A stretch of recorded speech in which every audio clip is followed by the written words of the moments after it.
नबी ये नाज़े रहमत, मुस्तफ़ा जाने रहमत, शमे बज़्म हिदायत जनाबे मुहम्मदुर रसूलुल्लाह सल्लल्लाहु अलैहि वसल्लम ने इरशाद फरमाया कि जिस आबादी से कोई आलिमे दीन गुजर जाए तो उस आबादी के कब्रिस्तान से 40 दिन के लिए अजाब को उठा लिया जाता है। यही नहीं बल्कि प्यारे नबी फरमाते हैं कि किसी कब्रिस्तान से अगर कोई तालिबे इल्म गुजर जाए तो उस कब्रिस्तान से 40 दिन के लिए अजाब उठा लिया जाता है। ए मेरी कौम के गैर मुसलमानों, नदी मुस्समा में दाद देना चाहता है। आज हम उलमा को कद्र की निगाह से नहीं देखते। आप मदारिस इस्लामिया को हमने हकीर समझ लिया है। खुदा की कसम, अल्लाह ने इनकी जूतियों में जो बरकतें रखी हैं वो शाहाने जमाना के तख्तो ताज में नहीं है। मुझे पता है कि मेरे नबी की कोई ऐसी हदीस जिसमें शहंशाहों की फजीलत बयान की गई हो। आज हमने तलबा को वकार की निगाह से देखना बंद कर दिया है। याद रखो, ये तलबा तुम्हारे मरहुमीन के मग़फ़िरत की ज़मानत है। अरे जरा नबी का इरशाद सुनो, अगर कब्रिस्तान से ये मदरसे के तलबा गुजर जाए तो 40 दिन के लिए अजाब उठा लिया जाता है। तो नदी मुस्समा को कहीं लेने दिया जाए। अगर यही तालिबे इल्म मरहुमा के कब्र पर खड़ा हो जाए, किसी मरहूम की कब्र पे खड़ा हो जाए, सूरह फातिहा की तिलावत कर दे, सूरह बकरा की तिलावत कर दे, कुरान की किसी आयत को पढ़ दे, तो मुझे बताइए वो मरहूम अपनी कब्र में रब की रहमतों में किस कदर मचलता नजर आए। हज़रात ज़हन को हाज़िर कीजिएगा, आज जरूरत है।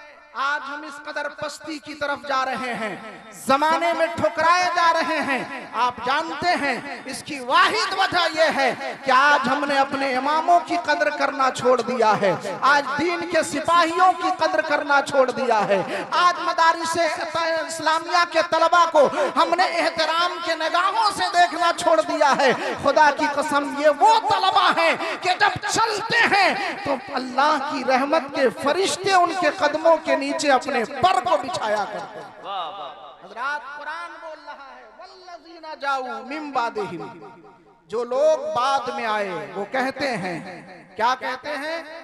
यक़ूलूना रब्बना इग़फ़िर लना, ए हमारे रब हमारी मग़फ़िरत फरमा, वले इख़वानिनल लज़ीना सबक़ूना बिल ईमान, और हमारे उन भाइयों की मग़फ़िरत फरमा जो हमसे पहले ईमान के साथ रुखसत हो गए।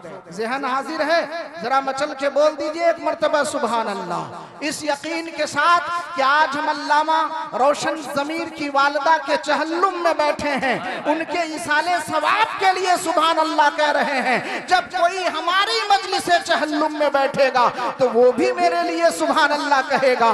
दोनों हाथों को बुलंद कीजिए, पुकार लीजिए या रसूल अल्लाह, या रसूल अल्लाह के नारे से हमको प्यार है, और जिसने ये नारा लगाया उसका बेड़ा पार है। ए मेरी कौम के गैर मुसलमानों, नबी के नाज़े रहमत ने इरशाद फरमाया, इज़ा सल्लैतुम अलल मय्यिति फखलसू लहु दुआ, कि जब तुम मय्यत की नमाज़े जनाजा पढ़ चुको तो नमाज़े जनाजा के बाद उसके लिए दुआ में मशगूल हो जाओ। आप पूछिए अल्लामा फूल मोहम्मद साहब से, पूछिए अल्लामा अबू नसर साहब किबला से, पूछिए अल्लामा रोशन ज़मीर साहब से कि आखिर नमाज़े जनाजा क्या है और उसके बाद फिर दुआ क्यों, जबकि नमाज़े जनाजा खुद मय्यत के लिए दुआ है। लेकिन याद रखना, ए मेरी कौम के गैर मुसलमानों, मेरे मुस्तफ़ा गैबता हैं, मेरे मुस्तफ़ा गैबता हैं। जिस तरह कल की बातें जानते थे आज की बातें भी जान रहे थे, जिस तरह कल देखा करते थे नबी आज भी देख रहे हैं। याद रखो, मेरे मुस्तफ़ा की निगाहों में आज का ये जमाना था।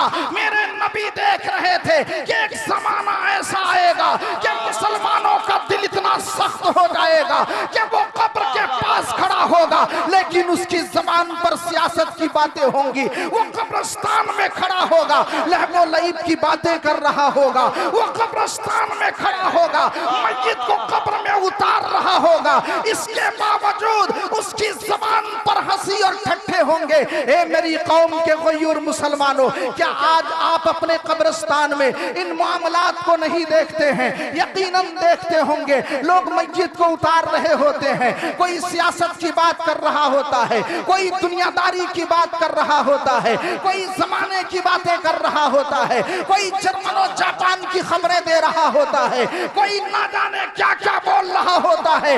नबी देख रहे थे एक जमाना ऐसा आएगा कि कब्रिस्तान में भी लोग खड़े होकर दुनिया की बातें करेंगे।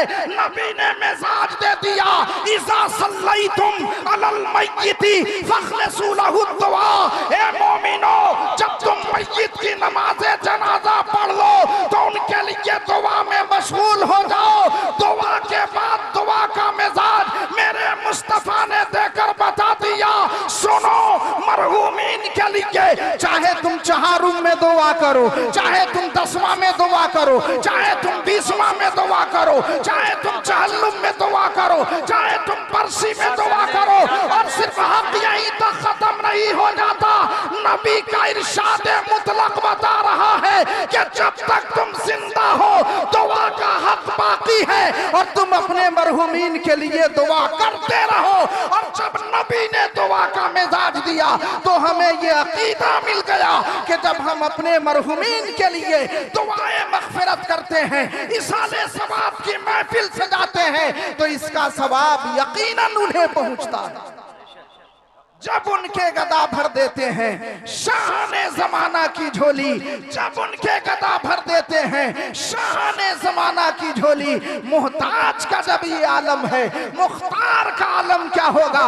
जब नाइबीने रसूल के कदमों की ये बरकतें हैं, जब मेहमानाने रसूल के कदमों में अल्लाह ने ये अजमतें रखी हैं कि महल्ले से गुजर जाए तो बख्शिश हो जाए, कब्रिस्तान से गुजर जाए मग़फ़िरत का परवाना मिल जाए, तो मुझे कहने दिया जाए कि जिस पे नबी नाज़े रहमत का करम हो जाए, जिसे देखकर नबी मुस्कुरा दे, जिनके नूरानी जलवों से जिस उम्मती की कब्र रोशन हो जाए, फिर उस उम्मत के बारे में क्या पूछना। मेरा यकीन बोल रहा है, ईमान बोल रहा है कि किसी मरहूमा के लिए इतने उलमा का आ जाना, इतने तलबा का आ जाना, इतने मुसलमानों का आ जाना, उसकी निजात की सबसे बड़ी जमानत और आला हजरत फरमाते हैं, तेरी सरकार में लाया है रजा उसको शफी, तेरी सरकार में लाया है रजा उसको शफी, जो मेरा गौस है और लाडला बेटा तेरा। दुआ है परवरदिगार आलम मरहूमा को करबट करबट जन्नत अता फरमाए, जन्नते नईम अता फरमाए। बड़े शौक से सुन रहा था जमाना, हम ही रुक गए दास्तां कहते कहते। वमा अलैना इल्लल बलाग। अस्सलामु अलैकुम।